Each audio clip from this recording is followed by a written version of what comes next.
ముద్దులు పెట్టాడు. ఎన్నికలు అయిపోయినాయి, మనం కూడా మోసపోయాం. అక్కడి నుంచి గుద్దులే గుద్దులు, అవునా కాదా? ఎవరినైనా మిమ్మల్ని వదిలిపెట్టాడా తమ్ముళ్ళు అని మిమ్మల్ని అడుగుతున్నా.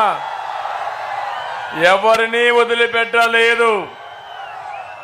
అందుకే ఒకసారి అని చెప్పి నమ్మి మోసపోయిన మీలో ఒక బాధ ఉంది, ఆవేదన ఉంది, ఆక్రందన ఉంది.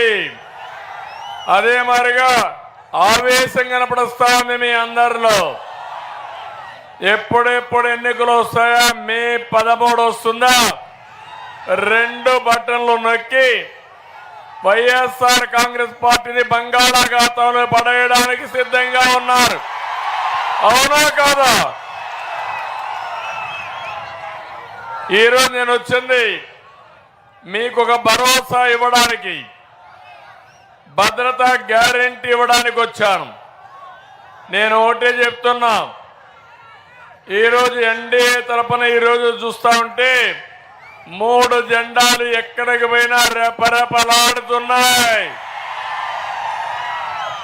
3 జెండాలు వేరైనా అజెండా మాత్రం ఒకటే. ప్రజలు గెలవాలి, రాష్ట్రం నిలబడాలి.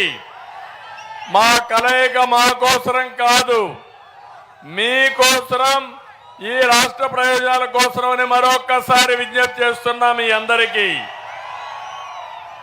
తమ్ముళ్ళు ఒక్క విషయం చెప్తున్నా, నిన్ననే మాట్లాడాడు జగన్మోహన్ రెడ్డి, నన్ను పశుపతి అన్నాడు. నేనేం ఆశ్చర్యపోలేదు, కానీ బచ్చాను చూస్తే నాకు నవ్వు వచ్చింది. చరిత్ర తెలియని బచ్చా ఈ జగన్మోహన్ రెడ్డి. పశుపతి అంటే ప్రపంచాన్ని కాపాడే పరమశివుడు.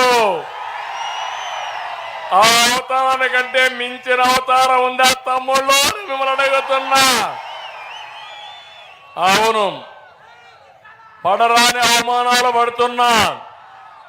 శారీరకంగా మానసికంగా నా తమ్ముళ్ళ